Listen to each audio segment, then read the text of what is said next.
ትንሹ ዳዊትና ጎልያድ። የመጀመሪያው የእስራኤል ንጉስ ሳኦል ይባል ነበር። ነገር ግን ሳኦል ለእግዚአብሔር ታዛዥ አልነበረም። እግዚአብሔርም ሳሙኤል ወደሚባል ሰው መጣ። ለሳሙኤልም እንዲህ የሚል መልእክት ነገረው። እሰይ የሚባለውን ሰው ፈልገው፣ እናም ከእርሱ ልጆች መካከል አዲስ ንጉስ እንዲሆን አንዱን ልጅ ቀባው ብሎ አዘዘው።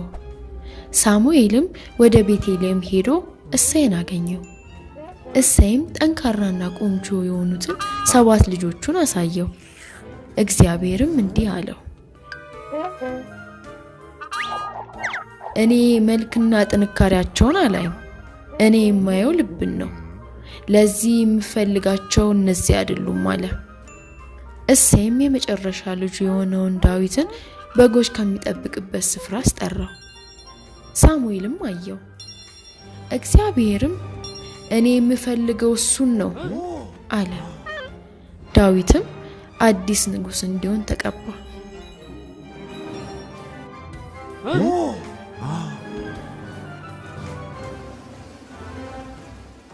ከጊዜያት በኋላ እስራኤል በፍልስጤማውያን ተወረረች።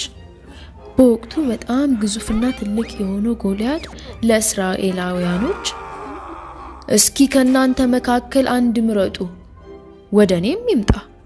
እኔን ተዋግቶ ካሸነፈኝ እኛ ፍልስጤማውያኖች ባሪያዎች እንሆናለን።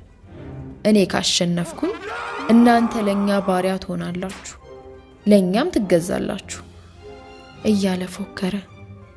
በዚህም ወቅት እስራኤላውያኖች እጅግ ፈሩ፣ ደነገጡ።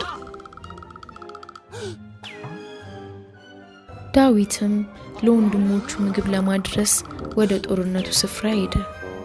የጎልያድንም ድምጽ ሰማ፣ ነገር ግን ምንም አልፈራም ነበር። እሱም ጠየቀ፣ እንዴት ቢደፍር ነው የእግዚአብሔርን ጦር የሚፈታተነው? እኔ ዋጋዋለሁ አለ። በአቅራቢያ የነበሩ ሰዎች ደነገጡ። ንጉስ ሳኦልም ዳዊትን የራሱን ጋሻና ጦር ሰጠው። ዳዊትም አልፈልግም፣ አንበሶችና ድቦች በጎቼን ሊበሉብኝ ሲሉ አሸንፊያቸው አውቃለሁ። እግዚአብሔርም ጎልያድን እንዳሸንፈው ይረዳኛል አለና 5 ጠጠሮችን ከመሬት አነሳ። ጎልያድም እኔ ውሻ ነኝ እንዴ ለመፋለም ይህንን ሕፃን ልጅ ላካችሁት አለ። ዳዊትም አንተ ጦርና ጋሻ አለ፣ እኔ ደግሞ የሚረዳኝ የእስራኤል አምላክ አለኝ አለው። ጎልያድ እየሮጠ ወደ ዳዊት መጣ። ዳዊትም በወንጭፉ 1 ጠጠር አስገብቶ ወረወረ፣ የጎልያድንም ጭንቅላት መታ። ጎልያድም ተዝለፍልፎ በፊቱ ወደቀ።